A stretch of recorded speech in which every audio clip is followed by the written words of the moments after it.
Karibu sana kwenye channel hii ya kutafakari ukweli. Mpendwa katika Bwana, asante sana kwa kuwa unafuatilia channel hii, na kwa wewe ambao unaangalia video hii kwa mara ya kwanza, karibu sana. Tumeingia mwaka mpya. Leo ni tarehe 2 ya mwaka 2026. Ni jambo la msingi sana ufahamu kwamba katika maisha yetu Mungu anajishughulisha sana kuliko tunavyofikiria. Na watu wengi ambao wanaenda makanisani, Wakristo wanaojiita wameokoka na wasiookoka, wanaamini kwamba Mungu yupo, wanaamini kwamba Mungu ana nguvu zote, lakini hawashtuki pale wanapojikuta wamekuwa watu wa kulalamika, watu wa kunung'unika, watu ambao hawana raha mioyoni, hawana amani, hawashtuki kabisa. Na kwa tafakari ya leo nitaweza kuonyesha jinsi gani unamkosea Mungu kwa hali ya kukosa amani, hali ya kukosa furaha, hali ya kulalamika, hali ya kunung'unika. Unamkosea Mungu, unatoa sadaka zako bure, unaenda kanisani bure, kama upigi vita hali hiyo ya kunung'unika, kuwa na wasiwasi, kutokuwa na amani, kukaa na mawazo mengi ya uchungu, kushindwa kuwapenda watu wengine ambao unawaona ni wabaya kwako.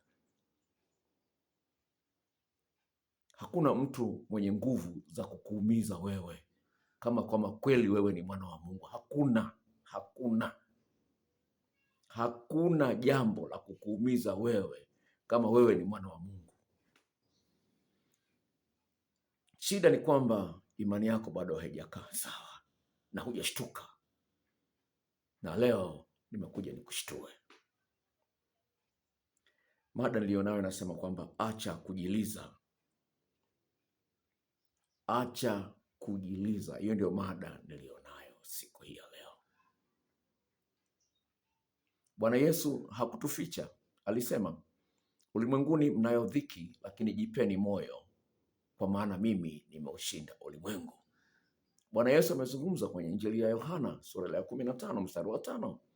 Akasema, pasipo mimi nyinyi hamwezi kufanya lolote.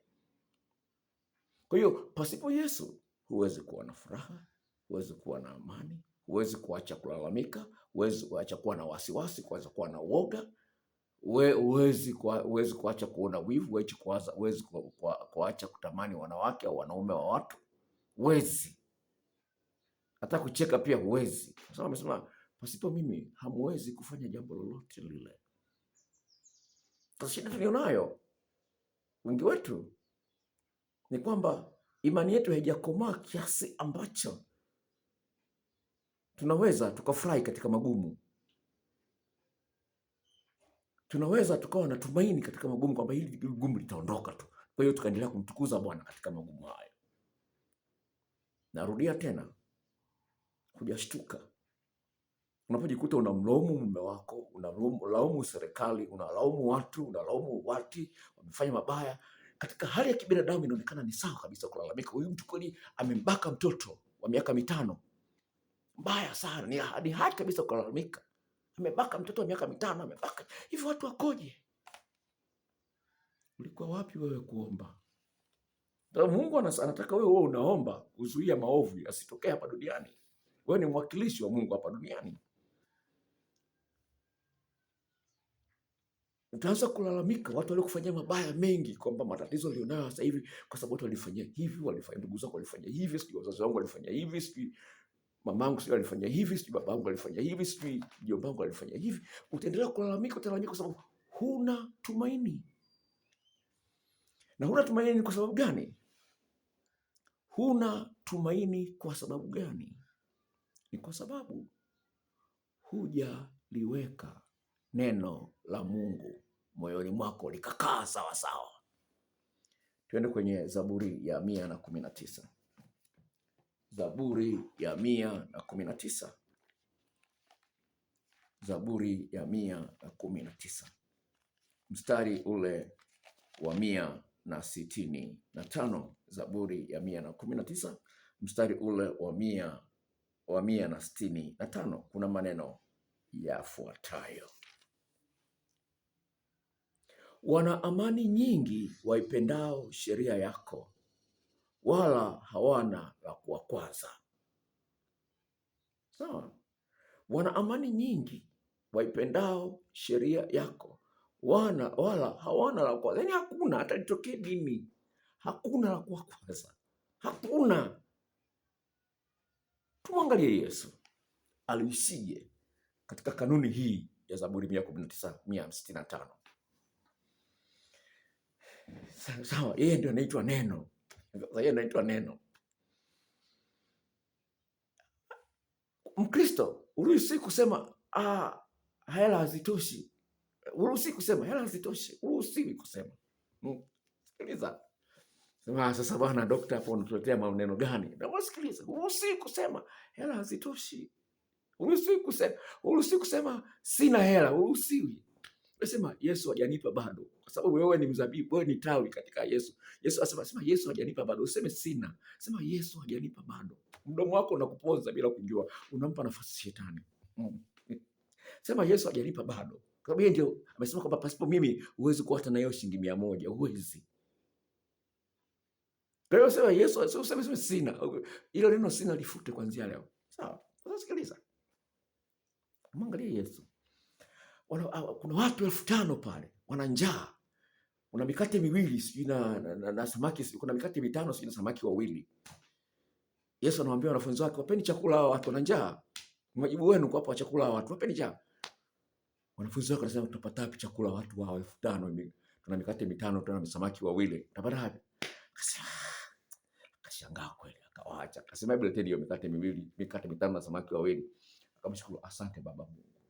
Uliumba vitu vyote, unaweza vyote. Akawapa, akamwambia wagawieni. Walipotii na kuanza kugawa, wakiamini kwamba ile mikate 5 na samaki 2 itaenea kwa watu 5,000. Walipoanza kugawa, akaona haishi. Wanagawa haishi, wanagawa haishi. Alafu tena mbaya zaidi na tamu zaidi, mabaki yakazidi walichoanza nacho. Mabaki yakazidi vikapu 12. Mabaki yakazidi na kile ulichoanza nacho. Yesu anatufundisha kwamba kile unachokiona kidogo, ukimwamini Mungu, kitaenea katika eneo lote lile. Shida huna matumaini kwamba Mungu ataweza kufanya. Unaanza kuwa na wasiwasi, nitaibika leo, nitaibika. Mvinyo umeisha. Yesu mamake Yesu anakuja anamwambia Yesu, mwanangu, wameishiwa mvinyo hao ndugu zetu. Yaani ni aibu kweli halo. Aibu kweli. Yaani umeandaa sherehe alafu chakula kimeisha. Alafu tena Yesu akasema hebu kuna hayo madumu hayo madumu ya maji. Hebu yatieni maji. Ajazeni maji haya yote. Ajazeni maji haya yote. Ajazeni hayo. Hakuna kuisha mbele za Mungu, hakuna kuishiwa. Naona hakuna kuishiwa. Alafu Yesu akasemaje kuthibitisha kwamba principle hii, kanuni ni ya muhimu sana. Akasemaje? Ukimkopesha mtu usiendelee kumdaidai. Bwana, hela yangu vipi bwana? Mungu haishiwi. Kama amekopesha nyingine zitakuja. Haishiwi, Mungu haishiwi. Sasa wewe ni mwana wa Mungu. Unaendelea unahangaika kudaidai watu. Bwana, unaweza tena kumsema, nilimkopesha, unahangaika, umekosa imani. Hakuna la kukwaza. Biblia inasema kwamba walipendao neno lako hawana la kukwaza. Aje nilipa deni langu. Haya bwana, kufa nazo. Yesu analetea nyingine zaidi ya hizo ulizodhulumu. Sasa tunaona haya maneno ya Yesu, tunachukulia simple tu, lakini hatuyafanyii kazi. Sawa, kama vile wanafunzi wake Yesu walipopewa ile mikate 5 na samaki 2, walipoanza kufanyia kazi, wakaona mambo yanabadilika. Kile kidogo kinakuwa kikubwa. Sasa hizi sio hadithi za paka na panya, inawezekana. Nisikilize. Wataalam wa sayansi hawamwamini Mungu, hawamwamini Yesu. wamegundua kwamba humu ndani mwetu humu, sawa, kwa sababu tumeumbwa kwa mfano wa Mungu, wamegundua kwamba kuna nguvu kubwa sana iko ndani yetu ya usumaku ya kuleta mambo mazuri, wanaita electromagnetic field, na wameweza kupima kwa kompyuta yale mawazo yako ya kushindwa, kwamba sijui mume wangu anipendi, sijui mume wangu anachepuka, sijui bosi wangu ananionelea, bosi wangu ananipendi, anampendelea fulani, sijui na nini. Yale mawazo ya kushindwa yale yote yanakuongezea matatizo katika maisha yako. Kwa sababu gani? Moyo wako na ubongo wako visipokwenda sawa, yani kuna akili ambayo iko kwenye moyo na kuna akili ambayo iko kwenye kichwa. Sasa lazima akili ya kichwa chako viende sawa na akili ya kwenye moyo. Kwa hiyo unaweza ukasema unaamini, lakini kumbe unasemea kwenye akili peke yako, bado kwenye moyo bado. Wataalamu wamegundua kwamba kuna akili ambayo iko kwenye moyo. Moyo unajitegemea. Ndio maana mtu anataka kuacha pombe anashindwa kuacha, anataka kuacha mchepuko anashindwa kuacha, kwa sababu bado hajaoanisha moyo na akili. Unasikia? Hajaoanisha moyo na akili. Mtu anataka kupunguza unene, ni mnene, anataka kupunguza unene, lakini ameshindwa kuoanisha moyo na akili. Ni akili anasema kweli, namwamini Mungu anayaweza yote katika Yesu anitiaye nguvu. Imeandikwa kwenye Biblia, nayaweza yote katika yeye anitiaye nguvu. Na Wakristo wanasema hivyo, nayaweza yote katika yeye anitiaye nguvu, nayaweza yote, lakini anashindwa kupunguza unene. Ana nguvu za kiume, anashindwa. Mke wake analalamika. Wameshakuja usini kwangu wachungaji wenye matatizo ya nguvu za kiume. Mmoja amesafiri kutoka Geita. Anasema, dokta, tumefunga na kufunga juu hili tatizo. Amekuja na mke wake kabisa usini. Tumefunga na kufunga. Mume wangu hana nguvu za kiume, hana. Tumefunga, lakini tumekusikia redioni, wewe njoo utusaidie. Lakini bado anasema nayaweza yote katika Yesu anitiaye nguvu. Haleluya. Naomba tusikilizane wapendwa katika Bwana. Tuko 2026 hii. Mambo ni mazuri sana mwaka huu. Ukimtegemea Yesu, mwaka huu mambo ni mazuri sana. Wacha watu waandamane tu, lakini Yesu hajabadilika. Yesu waandamane. Unaandamana na Yesu, unaandamana kweli. Dunia hii inachekesha kweli, Wakristo wengine wanashangaza sana. Naomba nisikilize. Naposema acha kujiliza, ninao ushahidi kwamba kujiliza ni upumbavu wa kiwango cha juu sana. Kulalamikia watu, kununikia watu, sijui serikali, sijui nani, ni upumbavu wa hali ya juu sana. Twende kwenye Samueli wa kwanza sura ile ya 30. Samueli wa kwanza sura ile ya 30. Samueli wa kwanza sura ile ya 30. Nasoma mistari pale. Naanzia mstari wa kwanza alafu tunaenda mpaka mstari ule wa 8. Sikiliza maneno haya. Ikawa Daudi na watu wake walipokuwa wamefika Siklag siku ya 3, hao Waamaleki walikuwa wameshambulia Negebu na Siklag na wameupiga Siklag na kuchoma moto. Nao wamechukua mateka wanawake waliokuwamo, wakubwa kwa wadogo. Hawakuwaua wote, ila walichukua wakaenda zao. Basi Daudi na watu wake walipofikiria mji, tazama, ulikuwa umechomwa moto, na wake zao na watoto wao waume kwa wake wamechukuliwa mateka. Ndipo Daudi na watu waliokuwa pamoja naye wakainua sauti zao na kulia sana, hata walipokuwa hawana nguvu za kulia tena.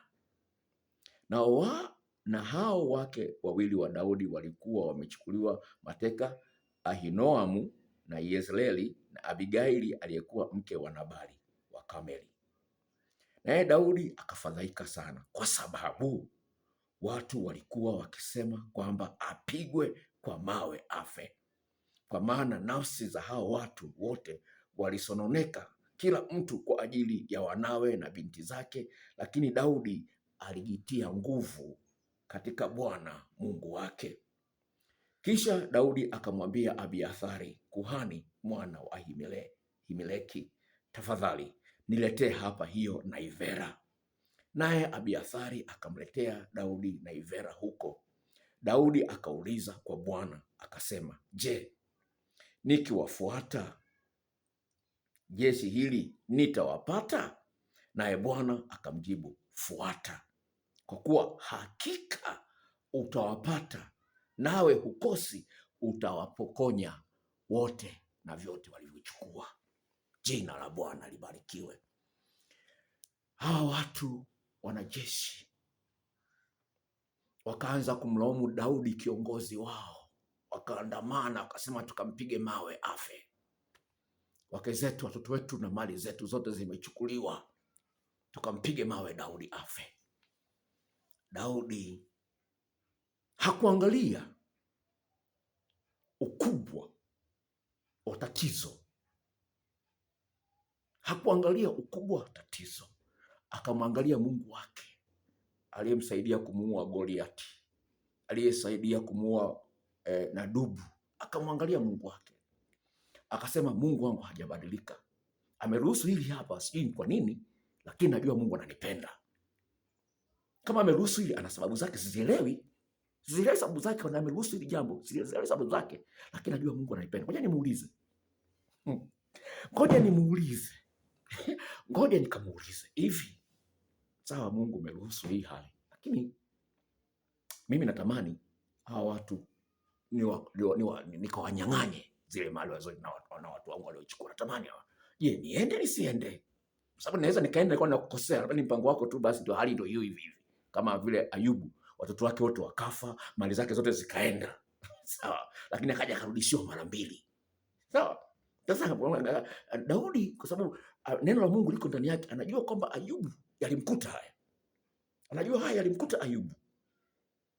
Sasa nakwenda na mimi nimepangiwa kama Ayubu, sijui. Ngoja nimuulize.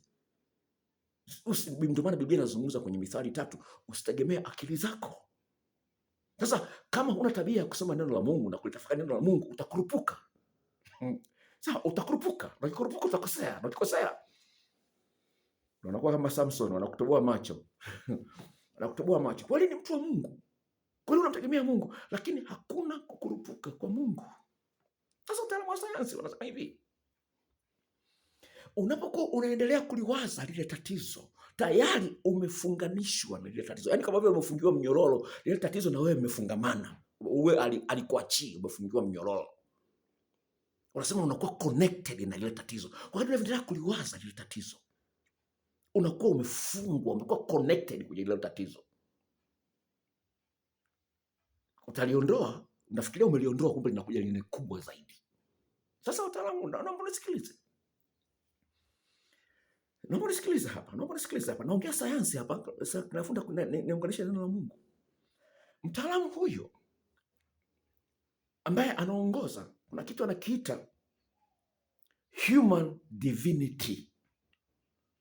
Human divinity maana yake ni mwanadamu ambaye ana hali ya kimungu, ambaye anasema, kwa Kiingereza anasema kwamba you transcend your limitation.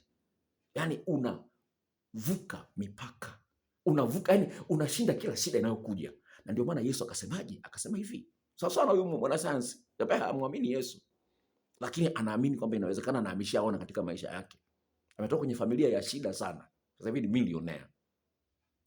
Huyu mwanasayansi anasema hivi, kuna human divinity iko ndani yetu. Sasa anasema hivi, anasema kuna evil forces. Huyu ni mwanasayansi mkubwa, sio mdogo, mkubwa, anaitwa Greg. Anasema kuna evil forces ambazo zinataka sisi tujione kwamba ni watu wa kushindwa, haya mambo hatuyawezi. Wakati Yesu, sasa hiyo sio mwanasayansi anazungumza, mimi nazungumza. Yesu amesema hivi, yote yawezekana kwake aaminie. Haya, tuende kwenye Zaburi ya 82, tumsikie Yesu aliyakoti haya maneno. Zaburi ya 82. Zaburi ya 82. Hapa ndio utacheka na kufurahi kwamba Yesu ni mjanja, ni mwema na ni mtamu. Onjeni muone kwamba Yesu ni mwema. Biblia inasema onjeni. Zaburi ya 82. kuanzia mstari ule wa 4 nitasoma na kuendelea pale. Zaburi ya 82 kuanzia mstari wa 4 sema hivi: mwokoeni maskini na mhitaji, mwopoeni mikononi mwa wadhalimu. Hawajui wala hawafahamu, hutembea gizani, misingi yote ya nchi imetikisika, watu wanaandamana. Hilo nimeliongezea jamani, sawa? Naomba nirudie tena. Hawajui wala hawafahamu, hutembea gizani, misingi yote ya nchi imetikisika. Mimi nimesema, ndinyi miungu na wana wa aliye juu, nyote pia, lakini mtakufa kwa risasi za polisi kama wanadamu, mtaanguka kama moja ya wakuu. Mungu sema nyinyi ni miungu, mna ile divine power, mna nguvu ya kimungu iko ndani yenu, mna nguvu ya kimungu iko ndani, lakini kwa sababu ya ujinga wenu hamlifahamu neno, mtakufa kama wanadamu wa kawaida, mtakufa kama wengine. Kwa hiyo Mungu anataka wewe uwe wa tofauti. Sawa, Mungu anataka wewe uwe wa tofauti. Wengine wakilalamika, wewe unamwangalia Bwana kama Daudi. Hakuna analomshinda Bwana. Sasa shida iliyopo ni nini? Shetani anakuingizia wasiwasi kwamba hii hali haitatuliki. Hii hali haitatuliki. Mpaka niwe na refali ndio nitapata kazi. Mpaka niwe na makalio makubwa ndio nitaolewa. Unajiona? Na ngoja kwambie, kuna mama mmoja kipofu, ni mchungaji, yuko Babati. Miaka 61 ndio kaolewa. Ameomba Mungu, nataka kuolewa. Bibi sitaki kufa bila sijaolewa. Yuko Babati mama, ni mchungaji, na afu tena ni kipofu. Kaolewa. Una miaka 40 nasema mimi nitakufa hivi. Ngoja tu nizae na mume wa mtu. Na mimi nitakufa bila watoto. Ngoja nizae na mume. Haleluya. Ujinga mwingi sana. Utakufa kama kuku. Mungu anazungumza. Na kwa jambo la msingi ufahamu kwamba ujifunze kuyangalia maandiko na kuyasoma na kuyatafakari na kuyakalili. Sasa wewe unatarajia tu shida. Bwana, haitawezekana. Yaani, ni mume wangu. Habadiliki. Jamani, hali ya uchumi ngumu. Sina mtaji. Sijasoma jamani, itakuwaje? Unalalamika, unanungunika. Ndugu zangu hawanipendi. Sijui bosi wangu hanipendi. Unalalamika. Hiyo ni dhambi unaitenda. Unaendelea kudidimia kwenye hayo matatizo. Ni dhambi kwa sababu haitokani na imani. Haitokani. Kulalamika hakutokani na imani. Kunungunika hakutokani na imani. Na Biblia inasemaje? Waebrania 11 mstari wa 6 inasema hivi: pasipo imani haiwezekani kumpendeza Mungu, bali kila amwendeaye Mungu lazima aamini kwamba yupo, ana nguvu, ana uwezo, anampenda, na kwamba anawabariki wote wanaomtumainia yeye. Kinyume na hapo, utaendelea kulalamika sana. Lakini sio peke yake. Hao wanaokudhulumu, hao wanaokutesa, Mungu ana uwezo wa kubadilisha hao watu kama unaishi kwa imani. Hao watu wanaokusumbua, hayo mambo yanayokusumbua, Mungu anaweza akabadilisha kama unaishi kwa imani. Bila imani utaendelea kuwa mtu wa kulalamika. Bila imani utakuwa mtu wa kusikitika siku zote. Kwa ni jambo la msingi sana uijenge imani yako ili uweze kujua unaenda wapi. Kinyume na hapo utajitesa wewe mwenyewe. Ni jambo la msingi ufahamu kwamba huyu Mungu aliyekuumba wewe, sio kwamba hayaoni matatizo unayoyapitia. Sio kwamba hayaoni, anayaona matatizo unayoyapitia. Anayaona ugumu unaopitia, anauona. Lakini anaangalia, je, utaweza kumgeukia yeye na kumtumainia yeye? Hebu tuende kwenye Mithali sura ile ya 16. Mithali sura ile ya 16. Mithali sura ile ya 16 mstari ule wa 7 inasema hivi: njia za mtu zikimpendeza Bwana, hata adui zake huwapatanisha naye. Unaweza kuwa unahangaika juu ya mume wako, juu ya mke wako, lakini Biblia inasema kwamba njia za mtu zikimpendeza Bwana, hata adui zake huwapatanisha naye. Umebakia mtu kulalamika tu na kunung'unika. Utanung'unika mpaka utakufa, na hiyo hali haitabadilika kwa sababu umeacha kuishi kwa imani, lakini bado unajiita Mkristo. Twende kwenye Zaburi ya 106. Zaburi ya 106. Uweza kuona Zaburi ya 106. Zaburi ya 106. Zaburi ya 106. Kuanzia mstari wa 44. Nasema hivi. Labda nianzie mstari wa 43.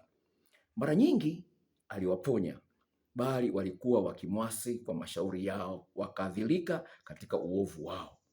Lakini aliyaangalia mateso yao, aliposikia kilio chao, akalikumbuka agano lake, akawahurumia kwa wingi wa fadhili zake, akawajalia kuhurumiwa na wote waliokuwa wamewateka. Unaweza kuona, akawajalia kuhurumia. Yaani wale maadui waliokuwa wamewateka hawa watu, Mungu akawapa moyo wa kuwahurumia hawa watu.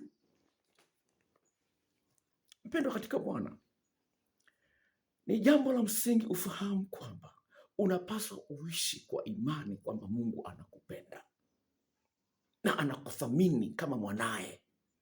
Hakuna mtu ambaye anamuona mtoto wake anateseka akamwangalia tu hivi hivi.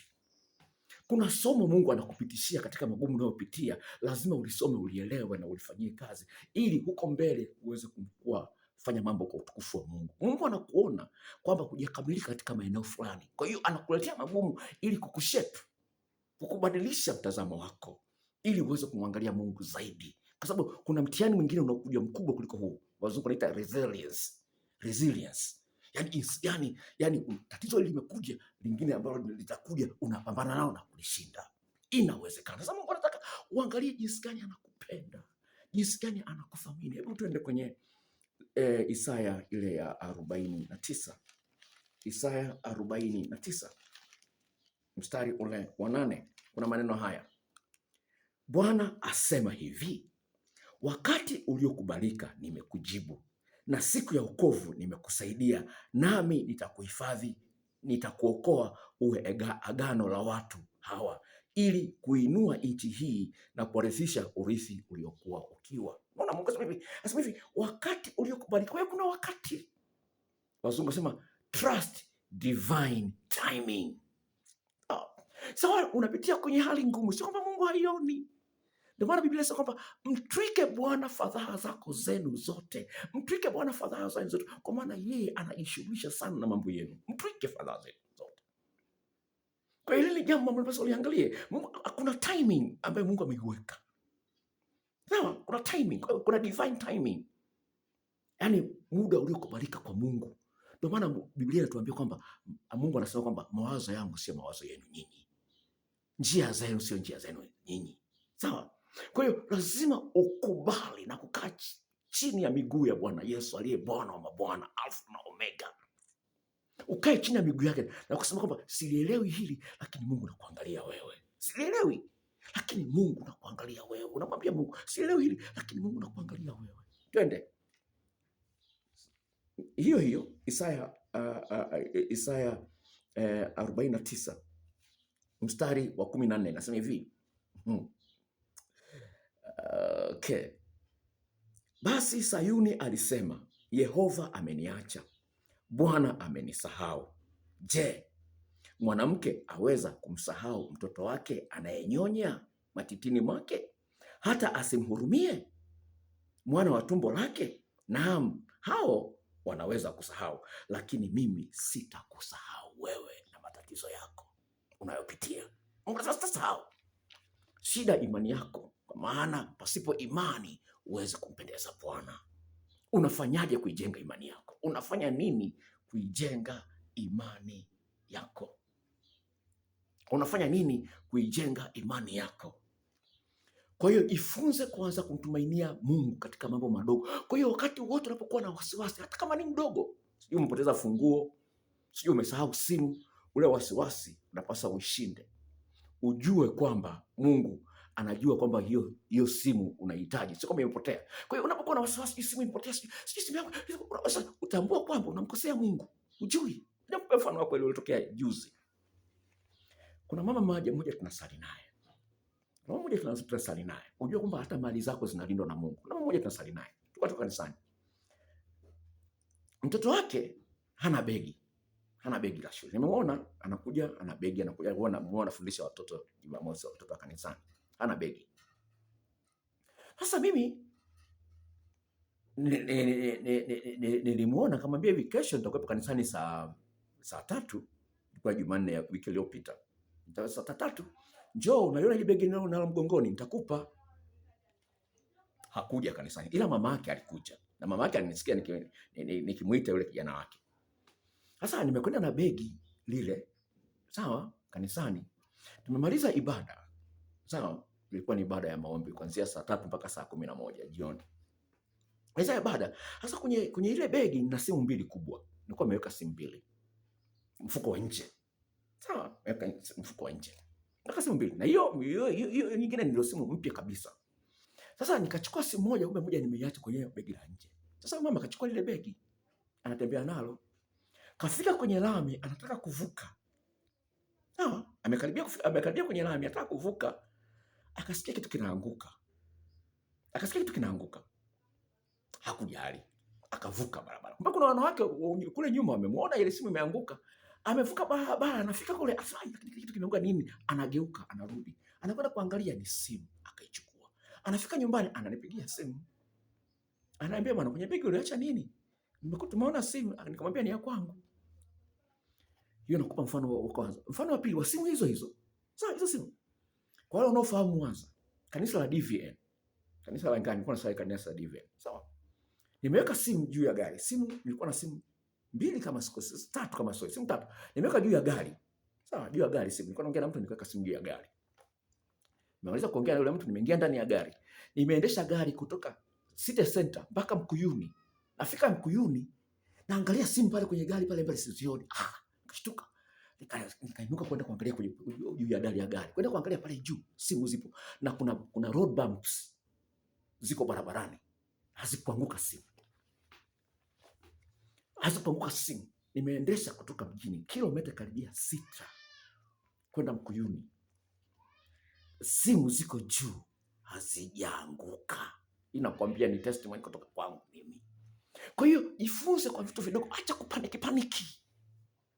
Kidogo ni dhambi. Biblia inazungumza hivi kwenye Ufunuo sura ya 21 mstari wa 8, waoga wote, wazinzi wote, wachawi wote, waabudu sanamu wote, waizi wote, sehemu yao ni katika lile ziwa la moto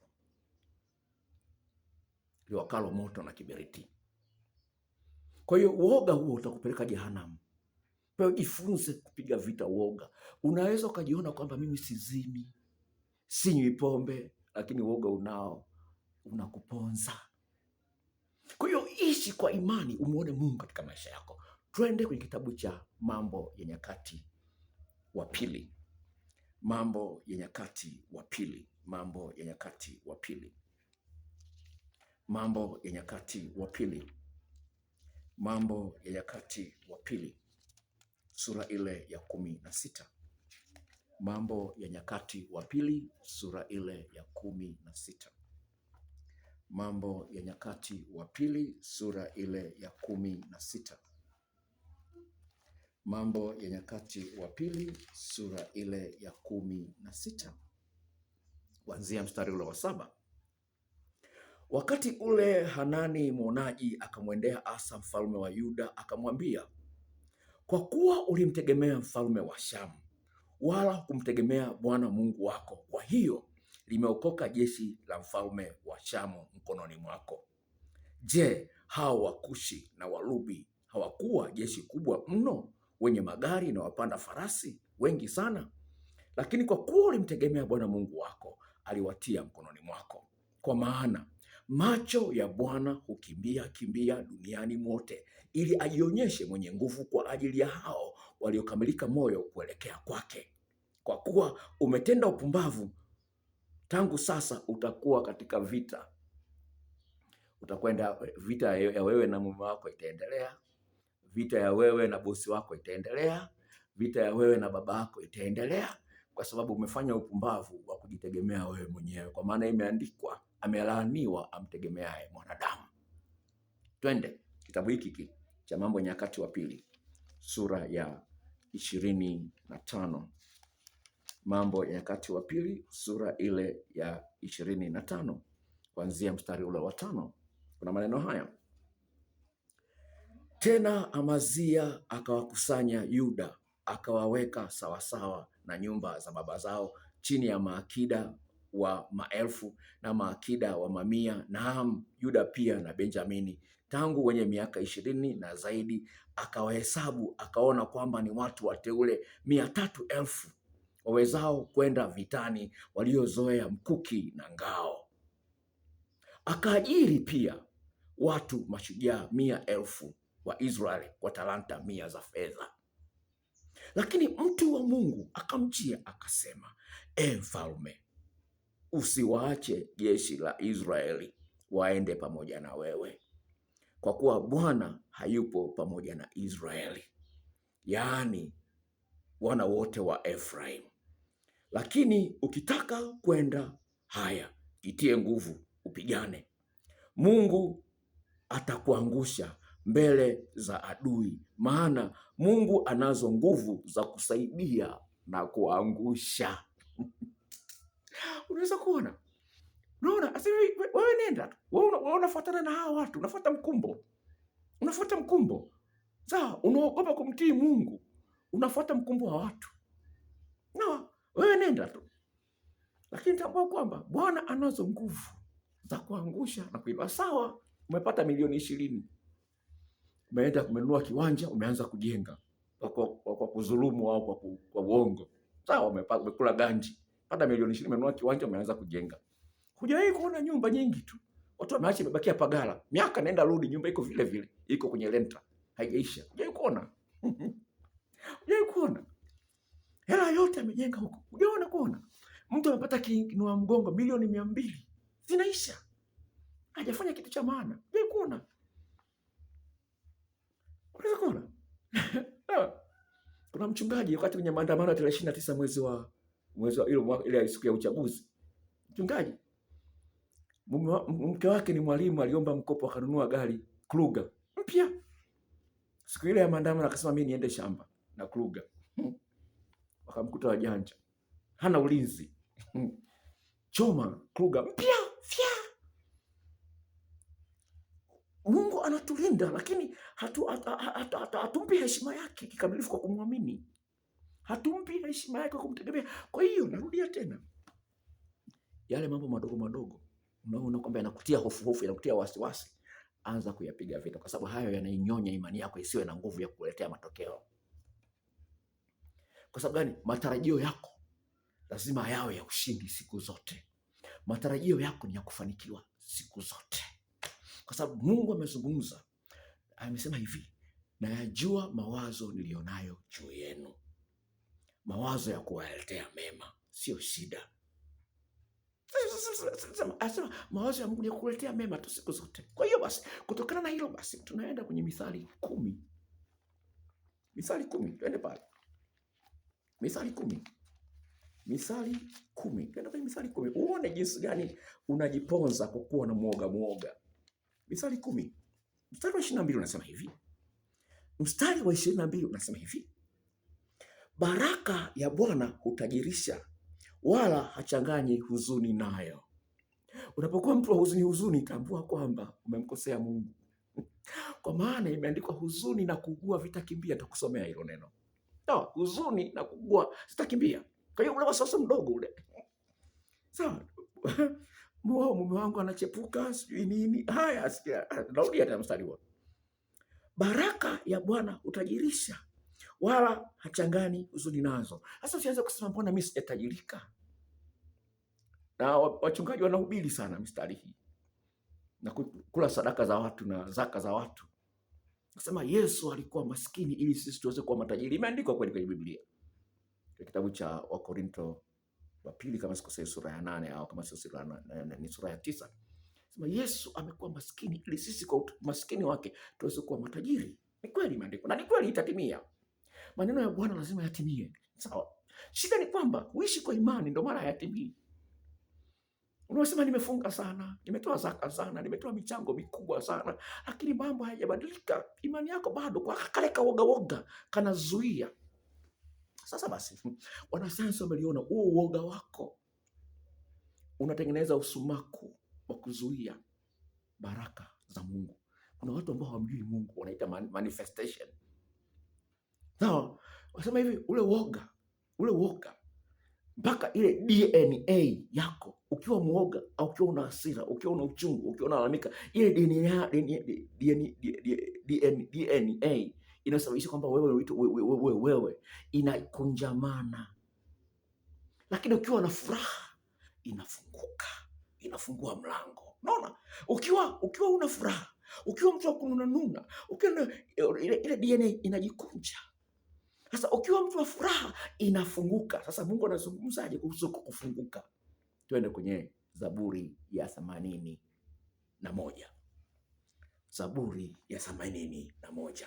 Uweze kuona kununa kwako kunakofungia baraka, zinazuia baraka, unatufungia baraka nje bila kujua. Zaburi ya 81.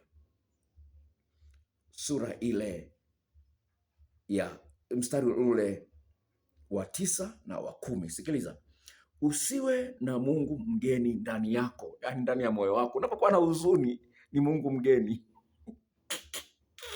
Unapokuwa na wasiwasi, huyo ni Mungu mgeni. Naomba tusikilize. Anasema hivi.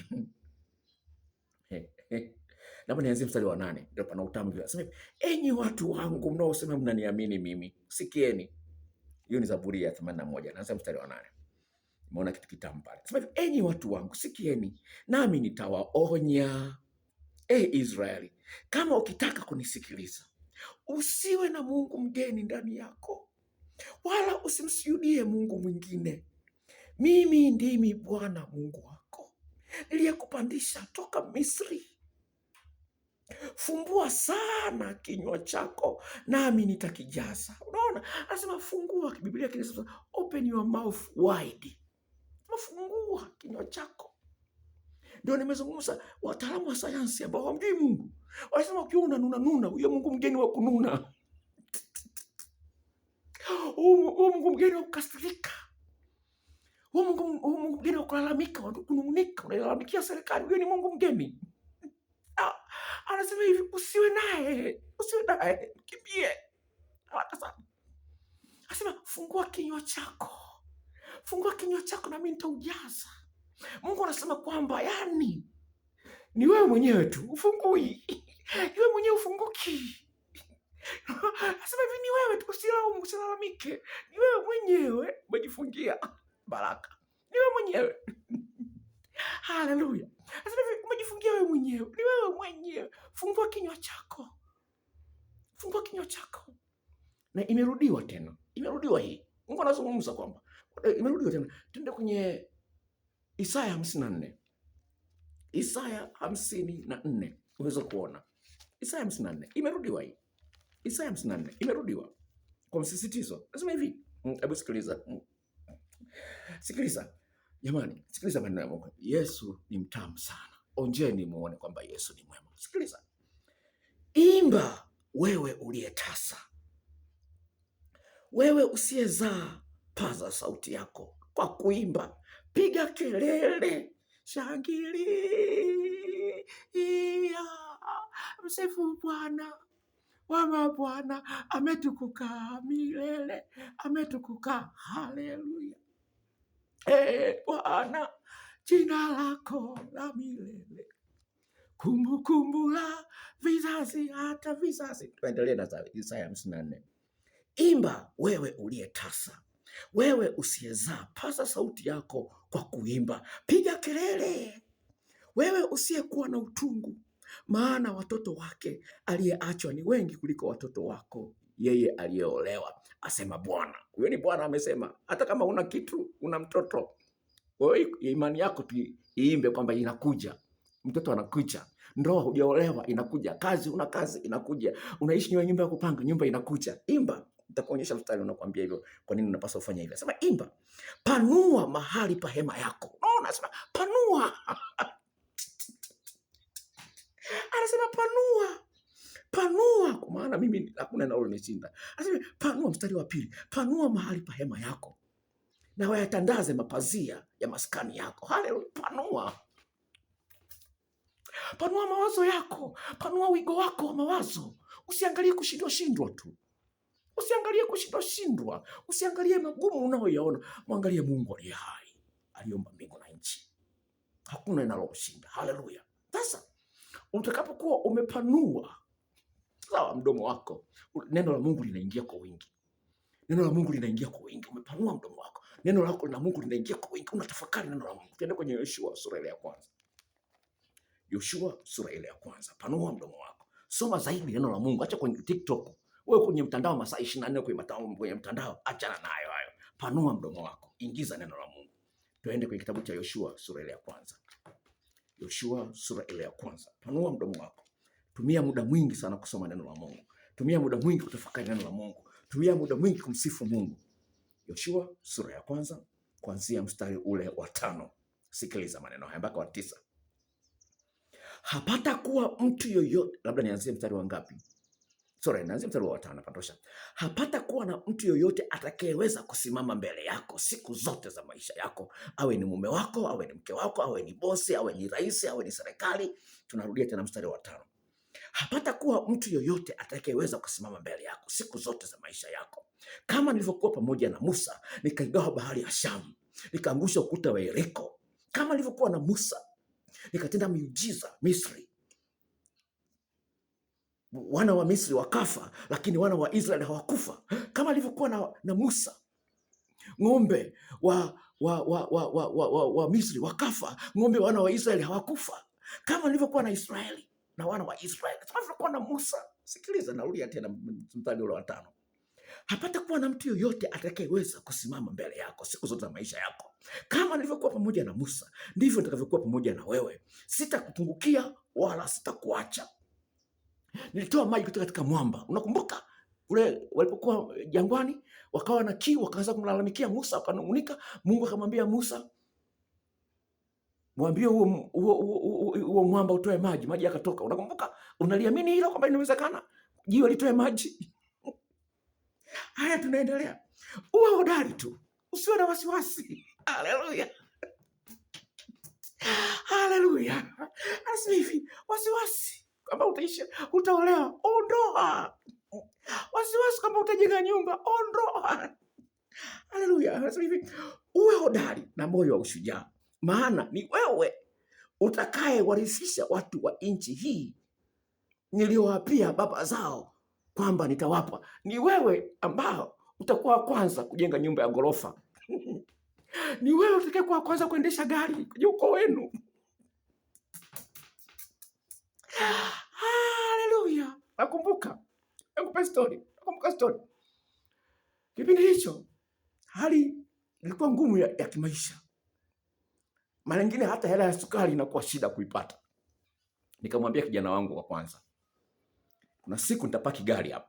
Nikamwambia kuna siku nitapaki gari hapa. Nikamwambia kuna siku nitapaki gari hapa. Akanicheka. Hata sukari imekushinda kununua. Unasema kwamba nitapaki gari hapa. Nikamwambia kuna siku nitapaki gari hapa. Akaja akashangaa nimenunua gari nampeleka shule. Unaweza kuona, akaja akashangaa nikanunua gari nampeleka shule kwa gari. Ndio wanashangaa, Nelson ana gari. Bibi, mlipishe. Haleluya. Unaweza kuona. Kwa hiyo ninazungumza hivi. Kama nilivyozungumza, wakati uliokubalika, kuna divine timing. Sawa. Wakati uliokubalika, nimekujibu. Kuna wakati uliokubalika. Endelee. Uwe hodari na moyo wa ushujaa. Maana ni wewe utakayewarithisha watu hawa nchi hii ninayowapia baba zao na kwamba nitawapa. Uwe hodari, narudia tena mara ya pili mstari wa 7. Uwe hodari tu na ushujaa mwingi. Uangalie kutenda sawa sawa na sheria yote niliyokuamuru, aliyekuamuru Musa mtumishi wangu. Usiache kwenda mkono wa kushoto wala wa kulia, upate kufanikiwa sana kila unakoenda. Upate kufanikiwa kila unapoendelea. Mstari wa 8. Kitabu hiki cha Torati kisiondoke kinywani mwako. wewe unaimba tu pambio. Angalia, kuna wakati unasema, akisema kitabu hiki cha Torati kisiondoke kinywani mwako, bali yatafakari maneno yake mchana na usiku, upate kuangalia kutenda sawa sawa na maneno yote yaliyoandikwa humo, maana hapo ndipo utakapoifanikisha njia yako, kisha ndipo utakapostawi sana. Ndio sana sikuliongeza mimi, liko hapa, ustawi sana. Mpendwa katika Bwana, unataka kustawi sana? Panua. Haleluya! Unataka kustawi sana? Panua. Imeandikwa na hakuna kuifuta, lazima itimie. Sasa shida iko wapi? Shida iko wapi? Umekosa furaha, umekuwa na mashaka, umekuwa na wasiwasi, umekuwa na huzuni, umekuwa na huzuni, na huo huzuni unamkaribisha Shetani, huo wasiwasi unamkaribisha Shetani. Yesu akamwambia Petro anamwambia Yesu, Bwana, hasha, sitakubali kabisa watu wakusulubishe. Petro anamwambia, iko kwenye Mathayo sijui ngapi. Petro anamwambia, mimi sitakubali. Yesu akamwambiaje? Akamwambia, geuka nyuma Shetani, wewe unayawaza mambo kibinadamu. Haya mambo unayangalia kibinadamu na binadamu, yaangalie kimungu. Sawa? Sasa hivi haya mambo maneno yatatimiaje kama nisiposulubishwa? Ukisoma kwenye Biblia kwamba impaswa nife, ukisoma kwamba impaswa nihangaishe. Sasa shida nini? Yesu alikuwa na matarajio. Aliwaambia wanafunzi wake, jamani, naenda Yerusalemu, watanichinja, wataniua, nitakufa, lakini haitakuwa mwisho. Sio mwisho wa movie. Ushaona kwenye movie yule star anatoka, ameshinda, amewakomboa wale watu. Yesu akamwambia wanafunzi wake, jamani, naenda Yerusalemu, lakini huko kuna kitimoto. Ende Yerusalemu, watanikamata, watanipiga, wataniua msalabani. Sawa, wataniua, lakini siku ya tatu na hakika kabisa nitafufuka. Kwa hiyo mwana moyo ushujaa, moyo hodari. Lakini hawakuwa na moyo hodari, wakakimbia. Yesu akawaambia, aliwaambia, jamani, tunaambiwa haya mambo lakini tunayaangalia. Yesu aliwaambia, jamani, Yesu aliwaambia wanafunzi wake, jamani, huu mwili unatamani sana kukimbia. Ukiona matatizo, huu mwili unatamani kukimbia na kwanza kulalamika na kwanza kunungunika. Huu mwili wenu ndivyo ulivyoumbwa. Sawa? Ndio maana niliwaambia mapema,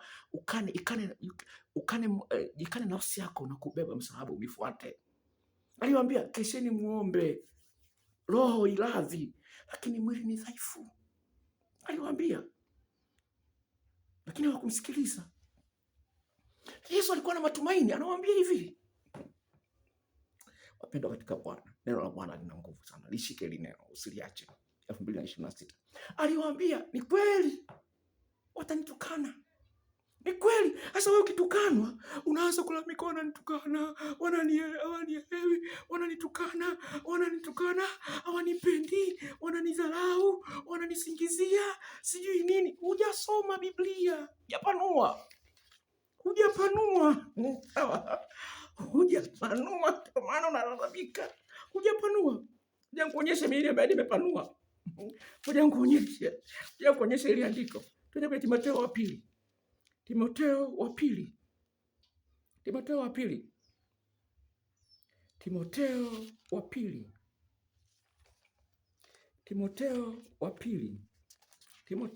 pili. Twende pale. Timotheo wa pili, kuanzia mstari wa 10 hadi wa 12. Sikiliza maneno haya.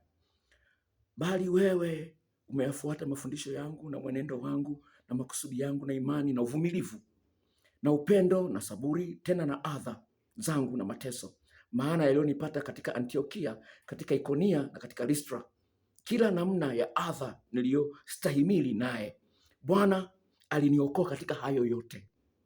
Naam, na wote wapendao kuishi maisha ya utauwa katika Kristo Yesu wataudhiwa. Usishangae watu wakikusema vibaya, usishangae wakikudharau, usishangae. Wote imeandikwa hapa. Narudia mstari wa 12, Timotheo wa pili sura ya 3 mstari wa 12. Naam, na wote wapendao kuishi maisha ya utauwa katika Kristo Yesu wataudhiwa. wewe ni nani kama Yesu alibudhiwa? Ni kwamba tu hujapanua vizuri ya kutosha, ndio maana unalalamika na kulaumu watu wengine na kuilaumu serikali. Nimalizie sasa. Tumeanza pale na Mithali. Tumeanza na Mithali 10 tukasoma 22. Sasa nataka turuke pale kwenye mstari mwingine. Mithali ile sura ile ya 10. Namalizia na hapo, ili uweze kuweka matarajio yako kwa Yesu. Mithali sura ile ya 10. Mithali sura ile ya 10. Tulisoma hapa, baraka ya Bwana hutajirisha, wala hachanganyi huzuni nayo. Mstari wa 28. Matumaini yao wenye haki yatakuwa furaha, bali kutarajia kwao wasio haki kutapotea. Tarudia tena. Matumaini yao wenye haki yatakuwa furaha, bali kutarajia kwao wasio haki kutapotea. Yesu alikuwa anatarajia furaha. Yesu alikuwa anatarajia furaha atakapokuwa amefufuliwa na Baba Mungu. Sawa, alijua kwamba watanitesa, ni kweli nitaumia, nitateseka, watanidharau, watanichoma mkuki, alijua yote hayo, lakini aliangalia ahadi ya Mungu. Aliangalia ahadi ya Mungu, akaidharau aibu. Biblia inazungumza ni Waebrania sura ya 12, I think ni Waebrania sura ya 12 mstari wa 2 hadi wa 3. Anasema hivi, mtazamani Kristo, mwanzilishi na mkamilishaji wa imani, ambaye yeye alidharau aibu, akaubeba msalaba, na Bwana akampa jina lipitayo majina yote. Bwana asifiwe. Kwa hiyo mpendo katika Bwana, kama unaangalia video hii kwa mara ya kwanza, jisajili ili nitakapoweka video nyingine upate taarifa haraka sana. Nikutakia heri katika maisha yako ya mwaka huu 2026. Leo ni tarehe 2 ya mwaka Januari, mwaka huu mpya wa 26. Tafadhali waeleze marafiki zako juu ya channel hii waweze kuangalia, subscribe na share na marafiki, na Mungu akubariki sana. Bye bye.